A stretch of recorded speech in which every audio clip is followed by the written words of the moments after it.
Hello students, आज का हमारा टॉपिक है होप्स अपैरेटस। ठीक है, तो होप्स अपैरेटस किस काम में आता है ये भी देखेंगे और होप्स अपैरेटस होता क्या है ये भी देखेंगे। तो सबसे पहले इसका फंक्शन देख लेते हैं, किस काम में आता है ये।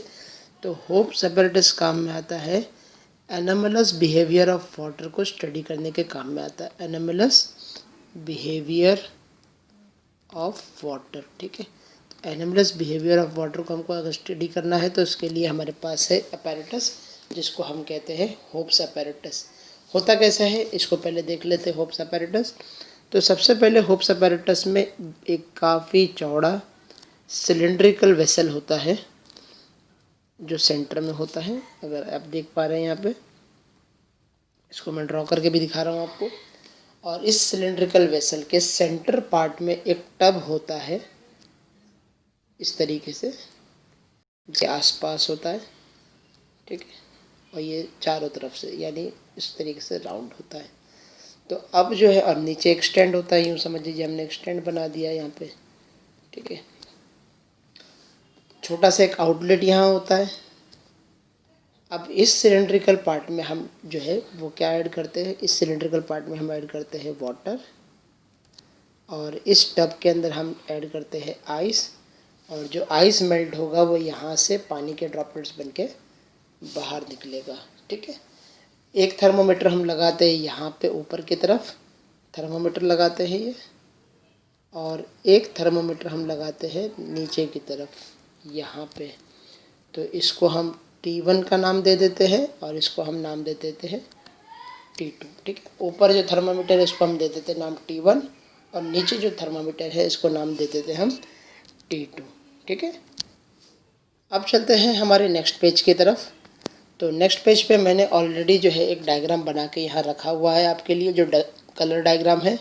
आप देख सकते हैं यहाँ पे एक सिलेंड्रिकल पार्ट है जिसके अंदर मैंने जो है वो वाटर रखा हुआ है, और यहाँ पे जो है आपने टब देखा है जिसके अंदर मैंने क्या डाला हुआ है, आइस डाला हुआ है। जो भी आइस मेल्ट होगा वो यहाँ से बाहर आ जाएगा, ठीक है। दो थर्मोमीटर है यहाँ पे, ग्रीन कलर का थर्मोमीटर है T1 और दूसरा ऑरेंज कलर का थर्मोमीटर है जिसको हमने नाम दिया है T2, ठीक है। तो ये दो थर्मोमीटर है। अब बेसिकली होता क्या है, जो हमारा वाटर होता है, नॉर्मल वाटर जो हमारे घर में होता है, इसका टेम्परेचर हम मान के चलते हैं फ़िलहाल रूम टेम्परेचर वाटर का यह है 12 डिग्री सेल्सियस, ये हम मान के चलते हैं, या 10 डिग्री सेल्सियस ले लेते हैं, ठीक है ना। हम 10 डिग्री ले लेते हैं आसानी के लिए। तो थोड़ा सा इसको करेक्शन कर लेते हैं,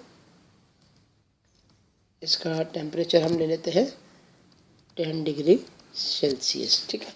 तो अब हमारा जो नॉर्मल वाटर है इसका टेम्परेचर कितना है स्टूडेंट्स, इसका टेम्परेचर है 10 डिग्री सेल्सियस। तो जैसे ही हम वाटर इस सिलेंडर में फिलअप करेंगे, इस सिलेंडर के अंदर हम वाटर फिलअप करेंगे, तो ये वाटर फिलअप करने के बाद ये जो दो थर्मोमीटर है T1 और T2, इसमें टेम्परेचर कितना दिखाई देगा, जाहिर सी बात है इसमें टेम्परेचर दिखाएगा 10 डिग्री सेल्सियस, ठीक है। तो अभी यहाँ पे T1 में भी 10 डिग्री सेल्सियस चल रहा है और T2 में भी कितना है, 10 डिग्री सेल्सियस चल रहा है, ठीक है। तो यहाँ पे इस कंडीशन में हम कह सकते हैं temperature at thermometer 1 is equal to temperature at thermometer 2। अब देखिए स्टूडेंट्स, यहाँ पे इम्पॉर्टेंट पार्ट है, ये जो सेक्शन है रेड वाला जिसको मैंने यहाँ पे अलग से मार्क किया है, ये वाला पार्ट, ये सिलेंड्रिकल का पार्ट जो है, ये इस हिस्से में सिलेंडर के, देखिए मैंने बॉक्स बना देना है ब्लैक कलर से, ये मैंने थोड़ा सा शेड करके एक बॉक्स बना रहा हूँ।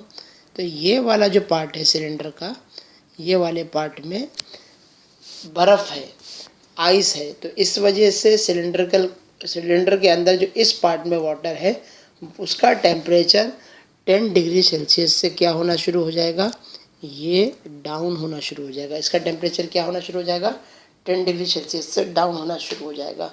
तो जैसे जैसे 10 डिग्री सेल्सियस से टेम्परेचर डाउन होता जाएगा, तो सबको पता है कि जैसे ही कोई भी सब्सटेंस ठंडा होता है तो वो क्या होता है, कॉन्ट्रैक्ट्स होता है। क्या होता है वो, इट विल कॉन्ट्रैक्ट। तो कॉन्ट्रैक्ट होता है यानी कॉन्ट्रैक्शन अगर उसके अंदर हो रहा है तो उसके वजह से उसका क्या बढ़ जाएगा, उसकी डेंसिटी ये बढ़ जाएगी। तो डेंसिटी बढ़ जाएगी और हमको पता है कभी भी किसी सब्सटेंस की अगर डेंसिटी ज़्यादा हो, पानी से, नॉर्मल वाटर से ज़्यादा हो, तो वो पानी में सिंक हो जाती है, डूब जाती है।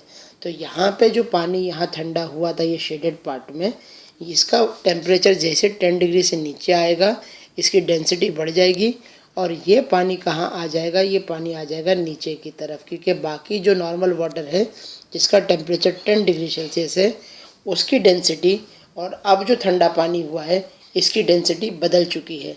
ठंडे पानी की डेंसिटी नॉर्मल वाटर से ज़्यादा होने की वजह से ठंडा पानी कहाँ आ जाएगा, नीचे की तरफ आ जाएगा।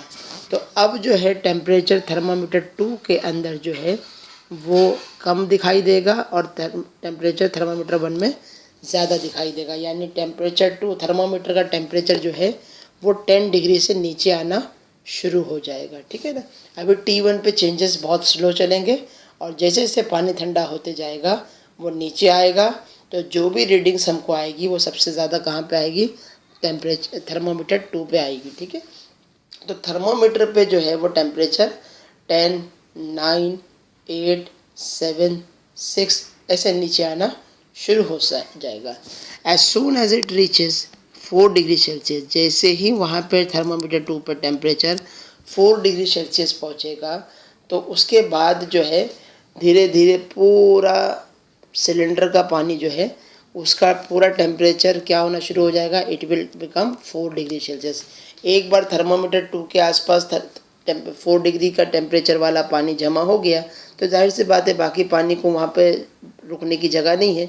तो अब धीरे धीरे ऊपर तक का जितना पानी वो सब कितना डिग्री पे आ जाएगा, 4 डिग्री पे आएगा। और एक टाइम आएगा, एक इंस्टेंट आएगा जिस वक्त पूरे सिलेंडर का पानी कितने डिग्री पे आ चुका होगा, 4 डिग्री पे। अब यहाँ से जो है ना पूरा प्रोसेस चेंज हो जाएगा। अब यहाँ से क्या होगा, लेट्स सी, इसको आगे देखते हैं हम। ठीक है। अब जो पानी है सिलेंडर के अंदर उसका टेम्परेचर है 4 डिग्री सेल्सियस। अब जो पानी है उसका टेम्परेचर कितना है सिलेंडर के अंदर, 4 डिग्री सेल्सियस। अब पानी वापस से इसी सेक्शन में जो पानी है वो बर्फ़ के वजह से उसका टेम्परेचर और नीचे जाएगा, यानी अब ये 4 डिग्री से भी नीचे जाएगा। अब पानी का जो है एनोमलस बिहेवियर स्टार्ट होता है। देखें, नॉर्मल कोई भी सब्सटेंस हो जब उसको हम हीट करते हैं तो एक्सपांड होता है, उसका वॉल्यूम बढ़ता है और वॉल्यूम बढ़ता है तो डेंसिटी क्या हो जाती है, कम हो जाती है। ये स्टेटमेंट याद रखिए बड़े अच्छे से। जब भी कोई सब्सटेंस को हीट करते हैं तो उसका वॉल्यूम बढ़ जाता है, उसका साइज़ बढ़ जाता है, एक्सपांड हो जाता है और वॉल्यूम बढ़ने की वजह से डेंसिटी कम हो जाती है। उसके अपोजिट में अगर किसी भी सब्सटेंस को हम ठंडा करते हैं तो उसका साइज़, उसका वॉल्यूम कम होता है और वॉल्यूम कम होता है तो डेंसिटी क्या हो जाती है, ये बढ़ जाती है। तो अब यहाँ तक तो आपको ये समझ में आ गया होगा। तो पानी का भी बिहेवियर 4 डिग्री सेल्सियस तक तो सारे नॉर्मल सब्सटेंस की तरह ही था, लेकिन अब एनोमलियस बिहेवियर क्या है, जैसे ही 4 डिग्री सेल्सियस के नीचे इसका टेम्परेचर जाएगा इसका बिहेवियर रिवर्स हो जाएगा। यानी अब ये हीट करने पे क्या होगा, हीट करने पे जो है वो 4 डिग्री के नीचे वाला जो वाटर होगा वो हीट करने पर जो है कॉन्ट्रैक्ट होगा और कूलिंग करने पे वो जो है एक्सपांड होगा। ये ध्यान रखिएगा, यही एनोमलस बिहेवियर ऑफ वाटर है। तो जैसे ही पानी का टेम्परेचर इस शेडेड वाले पोर्शन में 4 डिग्री के नीचे जाएगा तो ये इसका वॉल्यूम बढ़ना शुरू हो जाएगा, ये एक्सपांड होना शुरू हो जाएगा। और जैसे कि मैंने बताया, जैसे ही ये एक्सपांड होगा तो इसकी डेंसिटी क्या हो जाएगी, इसकी डेंसिटी कम हो जाएगी। तो बाकी जो पूरा पानी है इस सिलेंडर के अंदर उसका टेम्परेचर कितना है, 4 डिग्री सेल्सियस। और जो इस पार्ट में पानी है, जो ब्लैक कलर का ब्लॉक मैंने बनाया हुआ है इस तरफ, तो ये पानी का टेम्परेचर 4 डिग्री के नीचे जाने के वजह से उसकी डेंसिटी क्या हो जाएगी, कम हो जाएगी। तो ये पानी कहाँ आ जाएगा, ऊपर की तरफ आ जाएगा। आपने अक्सर देखा होगा आइस जिसका 0 डिग्री सेल्सियस होता है वो हमेशा पानी पे फ्लोट करता है, जबकि आइस भी एक वाटर है। तो आइस की डेंसिटी नॉर्मल वाटर से कम होने की वजह से वो क्या करता है, फ्लोट करता है। तो अब जो भी वाटर 4 डिग्री के नीचे आएगा, अब वो ऊपर की तरफ जाना शुरू हो जाएगा। तो अब तक हम देख रहे थे कौन से थर्मोमीटर पे चेंजेस आ रहे थे, अब तक सेकंड स्टेप में हमारे थर्मोमीटर 2 पे चेंजेस आ रहे थे। अब इसके बाद after dropping from 4 degree Celsius अब थर्मोमीटर 1 के अंदर जो है तेज़ी से चेंजेस आएंगे और टेम्परेचर जो है वो गिरना ड्रॉप होना शुरू हो जाएगा until it reach 0 degree Celsius. और एक बार टेम्परेचर 1 थर्मोमीटर 1 पर टेम्परेचर 0 पहुंच गया, उसके बाद पूरे सिलेंडर का जो है टेम्परेचर कहाँ तक पहुंचना शुरू हो जाएगा, 0 तक पहुंचना शुरू हो जाएगा। आइए इसको अब हम ग्राफ में देखते हैं। ठीक है, देखिए यहाँ पे हमने स्टूडेंट एक ग्राफ बनाया हुआ है जिस पे एक्स एक्सिस पे हमने टाइम रखा हुआ है और वाई एक्सिस पे हमने टेम्परेचर रखा हुआ है। ठीक है, और हमारे पास 2 थर्मोमीटर है, तो 2 थर्मोमीटर को हम 2 अलग अलग कलर से ले लेते हैं। तो जैसे कि हमारे 2 थर्मोमीटर थे और 2 थर्मोमीटर का कलर हमने ऊपर वाले थर्मोमीटर T1 का कलर ग्रीन रखा था और थर्मोमीटर 2 जो हमारा ऑरेंज था। तो वही कलर हम यहाँ पे ग्राफ में मैंने यहाँ पे शो कर दिया है, अगर आप देख सकते हैं तो। ठीक है, अब यहाँ पे थर्मोमीटर 1 में जो नीचे ऊपर था उस पर जो है वो बाद में चेंजेस आए थे और पहले चेंजेस किस में आए थे, थर्मोमीटर 2 पे। तो हमारा जो वाटर था इनिशियल लेवल पे मैंने कहा था 12 डिग्री ले लीजिए या 10 ले लीजिए, हम 10 मान के चल रहे थे। तो मान लीजिए हमारा टेम्परेचर जो है 0 टाइमिंग पे, यहाँ 0 टाइम है और यहाँ पे आपका 10 डिग्री सेल्सियस यहाँ पे आपका पॉइंट है। ठीक है, अब क्या होगा आफ्टर 5 सेकेंड्स आफ्टर, अभी यहाँ पे ऑरेंज भी थर्मामीटर 2 भी 10 पे है और थर्मामीटर 1 पे भी रीडिंग 10 है। ठीक है, दोनों पे सेम है। अभी फ़िलहाल हम थर्मामीटर 2 की बात करते हैं। आफ्टर 5 सेकेंड्स क्या होगा, इसका जो रीडिंग है वो डाउन होना शुरू हो जाएगा। ये देखिए ये डाउन हो गया नीचे, और ये डाउन होते होते जो है वो थोड़ा थोड़ा म्यूचुअली नीचे आना शुरू हो जाएगा और एक टाइम आएगा जहाँ पे वो आके रुक जाएगा और बाकी सारा पानी जो है वो 0 पे आना शुरू हो जाएगा। तो ये इस तरीके से इसका ग्राफ दिखेगा आपको। ठीक है, उसी जगह पे अगर थर्मोमीटर 1 की बात करते हैं तो थर्मोमीटर 1 पे क्या होगा, थर्मोमीटर 1 पे जो है इनिशियल स्टेज में टेम्परेचर चेंज नहीं होगा, वो स्ट्रेट चल रहा होगा, 10 पे ही रहेगा थोड़ी देर तक। और आफ्टर ये जो है वो ये जो थर्मोमीटर 2 है एक बार ये 4 डिग्री पे पहुंच गया तो वहाँ पे इसके बाद इसमें फॉल आना शुरू होगा और ये फॉल आते आते कहाँ तक पहुँचेगा, दोनों एक पॉइंट वैसे आएंगे जहाँ पे ये दोनों 4 डिग्री सेल्सियस पे पहुँच चुके होंगे। अब ये यहाँ पे आपको मैं दिखाता हूँ कि 4 डिग्री पे कैसे पहुँच गई है। तो आप देख सकते हैं ये 4 डिग्री है, ये जिसको मैंने डॉटेड लाइंस बना के लेके जा रहा हूँ, ये 4 डिग्री पे दोनों पहुँच गए। ठीक है ना, तो दोनों टेम्परेचर एक जगह पे आके एक टाइम पे यानी 25 से 30 सेकंड के बीच में दोनों के दोनों टेम्परेचर क्या हो गए, 4 डिग्री सेल्सियस पे होंगे। अब इसके बाद क्या होगा, इसके बाद जो है टेम्परेचर 1 यानी जो ऊपर वाला थर्मामीटर है इसका टेम्परेचर अब सडनली फॉल होना शुरू हो जाएगा, यानी 30 सेकेंड्स तक कहाँ पे आ जाएगा, वो 0 पे आ जाएगा। और इसी जगह पे जो थर्मामीटर 2 जो इनिशियल फेज में जिसका टेम्परेचर बहुत तेज़ी से गिर रहा था, इस पॉइंट पे पहुंचने के बाद अब उसका टेम्परेचर जल्दी नहीं गिरेगा क्योंकि अब जो पानी ठंडा हो रहा है वो कहाँ पे जा रहा है, थर्मामीटर 1 की तरफ जा रहा है। तो इसलिए इसको अब टाइम लगेगा और ये थोड़ी देर के बाद 0 पे आएगा।